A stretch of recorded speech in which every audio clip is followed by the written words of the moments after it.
नमस्कार. पेठ वडगावच्या लोकप्रिय नेत्या माजी नगराध्यक्षा माननीय सौ विद्या गुलाबराव पोळ ताई साहेब यांच्या वाढदिवसानिमित्त बंडखोर मीडिया ग्रुप आयोजित कोण होणार महाराष्ट्राचा महावक्ता या राज्यस्तरीय ऑनलाईन वक्तृत्व स्पर्धेमध्ये मी ऋतुजा सतीश पोवार आपल्या समोर विषय मांडते. शेतकरी जगाचा पोशिंदा, शेतकरी जगाचा पोशिंदा. गेली काही वर्ष शेतकऱ्यांच्या आत्महत्यांनी काळचंडली. श्रमांनी मोती पिकवतो, आयुष्य संपवितो, तेही आत्महत्यांनी.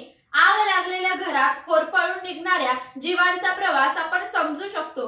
भूकंपात भूमातेच्या उद्वारात प्राण गमावलेल्यांचे दुःख आपण पचवू शकतो. एखादा वीज कोसळून दुरावतो तर एखादा चक्रीवादळाचा बळी ठरतो. काही महापुरात प्राण गमावतात तर काही सुनामी लाटांचे बळी ठरतात. ही सारी संकटे जीवघेणी असतात, पण आत्महत्या करणे हे कोणते संकट आहे? माणसामध्ये निसर्गातल्या जीवघेण्या संकटांवर मात करण्याचे सामर्थ्य आणि बुद्धिचातुर्य असताना तो जीवदेणीच्या चक्रव्यूहात अडकतोच कसा? मुळात जीवन ही एक हयातच परीक्षाच असते. त्या परीक्षेचे पेपर आपल्याला पावली द्यावे लागतात. त्यात कधी सुलभता वाट्याला येते तर कधी अडचणी, परंतु त्यातून मार्ग काढत यश शिखर गाठण्याची मज्जा काही औरच असते. अहो, आपण उगवते आहात, तेजस्वी आहात, उद्याला महाराष्ट्राचे भूषण आहात, उद्याला शक्तिशाली राष्ट्रांचे भूमिपुत्र आहात. उठ गड्या, तोड बेड्या, घाव आता खाली अशा निर्धाराने पुढे सरसवणाऱ्या मर्द मराठी मावळ्यांचे वारसदार आहोत आपण.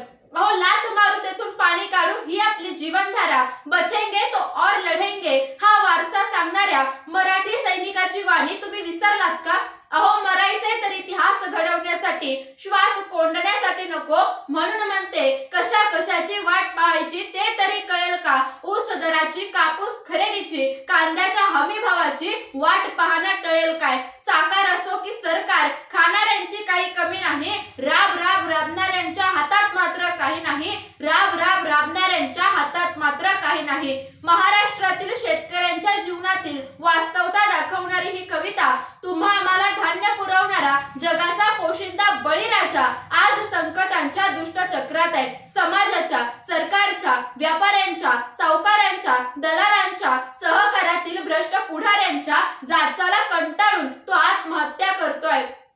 पण त्याला आता कळू लागलंय, तो जागा झालाय, तो कर्ज माफी मागतोय, परंतु अजूनही त्याच्या मागचे शुक्ल कापड हरायला तयार नाहीत. भारत हा कृषी प्रधान देश असला तरीही आपले प्रशासन व सरकारचे निर्णय मात्र कृषीपूरक नाहीत. ते शेती आणि शेतकऱ्यांच्या विरोधी आहेत. देशात 1995 ते 2015 या काळात सुमारे 3,18,000 कर्जबाजारी शेतकऱ्यांनी आत्महत्या केलेल्या आहेत. दुष्काळ, अतिवृष्टी, गारपीट, अवकाळी पाऊस, पिकांवरील रोग, उत्पादन खर्च इतकेही उत्पन्न, शेतीमालाच्या विक्रीतून न निघणे, व्यापाऱ्यांकडून फसवणूक होणे या आणि अशा अनेक कारणांमुळे वर्षाला सरासरी 15,000हून अधिक शेतकरी आत्महत्येच्या घटना घडतात. शेतकरी या दुष्ट चक्रातून बाहेर पडणार नाही, कारण आपली सर्व यंत्रणा ही शेतकरी विरोधी आहे. कर्जमाफीची मागणी झाली की तत्काळ रिझर्व्ह बँकेचे गव्हर्नर आणि स्टेट बँक ऑफ इंडिया सारख्या मोठ्या बँकांचे अध्यक्ष कर्जमाफीला विरोध करतात आणि अर्थशास्त्राचे दाखले देतात. कर्जबाजारीपणाची वेळ ही शेतकऱ्यांवर येऊ नये यासाठी कुठलेही प्रयत्न होताना दिसत नाही. आणि अडचणीला कर्ज पुरवठा करणाऱ्या बँका म्हणून शेतकरी सहकारी बँकेकडे पाहतो, परंतु या बँकांची कोंडी करून त्या मोडीत काढण्याचा प्रयत्न हा सत्ताधाऱ्यांकडून केला जातोय. शेतकऱ्यांभोवतीचा सावकाराचा पाश आवळला जातोय. राजकारणाच्या या साठमारीत शेतकऱ्यांचा मात्र बळी जातोय, शेतकऱ्यांचा मात्र बळी जातोय. अहो, स्वतःच्या मुलाला स्वातंत्र्य दिनाला गणवेश घेऊ न शकणारा, मुलीला शिक्षणासाठी पाठवू न शकणारा, सावकाराचं बँकेचं घेतलेलं कर्ज फेडू न शकणारा हा माझा बळीराजा अपमानाच्या भीतीने हे जग सोडून जात आहे. महाराष्ट्रात तर अशी कितीतरी उदाहरणे घडत आहेत. गेल्या 5 वर्षातील कोणत्याही आणि कुठल्याही वर्तमानपत्राचं पान उघडा, तुम्हाला शेतकऱ्याची आत्महत्या हा मथळा आपोआप वाचायला मिळेल. शाहू फुले आंबेडकरांच्या या पुरोगामी महाराष्ट्रात ही खरंच खूप लाजिरवाणी गोष्ट आहे.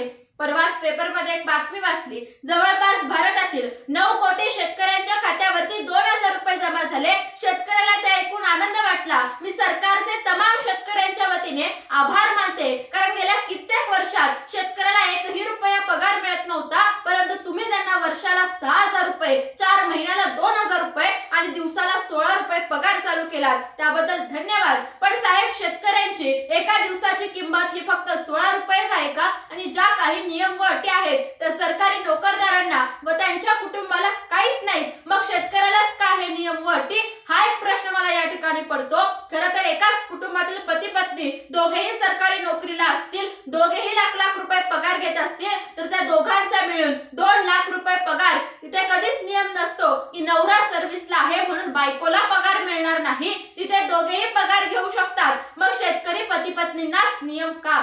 जी काही छोटीशी मदत आहे ती आमच्यासाठी लाख मोलाची आहे. या कठीण काळात तोच आम्हाला एक सहारा भेटतो. बरेच कुटुंब त्यावरती उदरनिर्वाह करतात. पण साहेब, शेतकरी हे पती पत्नी असू शकत नाहीत का? त्यांना त्यांचा हक्क का मिळत नाही?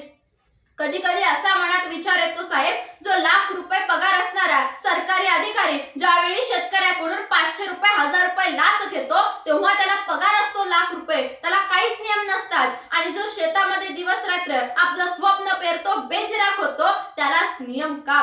काहीच नको आम्हाला, मदत नको, कर्ज माफी नको, परंतु साहेब फक्त आमच्या या सोन्यासारख्या पिकाला सोन्यासारखा भाव द्या साहेब, सोन्यासारखा भाव द्या, एवढाच मागेन. ज्या काही नियम व अटी आहेत त्या शेतकऱ्याला नको. नीरव मोदी, विजय मल्ल्या कोटींचा चुना लावून गेली, परंतु इथला शेतकरी मात्र कर्जाच्या जाचाला कंटाळून झाडाला लटकून मेला साहेब, झाडाला लटकून मेला. आणि म्हणूनच शेतकऱ्याच्या पोरांनी वावर आहे तर पावर आहे असं म्हणत बसण्यापेक्षा या वावरात पावर कशी निर्माण होईल याचा विचार त्यांनी केला पाहिजे. डॉक्टर बाबासाहेब आंबेडकरांनी 1918 साली एका पुस्तकात लिहून ठेवलं होतं की शेतकऱ्याने व त्याच्या शेतमालाला हमीभाव मिळाला पाहिजे, तरच शेतकऱ्यांचा विकास होईल. आणि आज आपण शेतकऱ्यांच्या शेतमालाला हमीभाव देणं अत्यंत गरजेचंच आहे. खरं तर शेतकऱ्याच्या पोरांनी सुद्धा कृषी विषयक अर्थशास्त्राचं शिक्षण घेतलं पाहिजे. वेळोवेळी आपल्या शेतातील मृदा परीक्षण केलं पाहिजे आणि तंत्रज्ञान नावाच्या बंदिस्त शब्दाला त्यांनी आपल्या बापाच्या बांधापर्यंत पोहोचवायला पाहिजे. तेव्हाच खऱ्या अर्थानं आपण मोठ्या आनंदाने म्हणू शकू, माझा बाप शेतकरी साऱ्या जगाचा पोशिंदा, माझा बाप शेतकरी साऱ्या जगाचा पोशिंदा. मनपूर्वक धन्यवाद.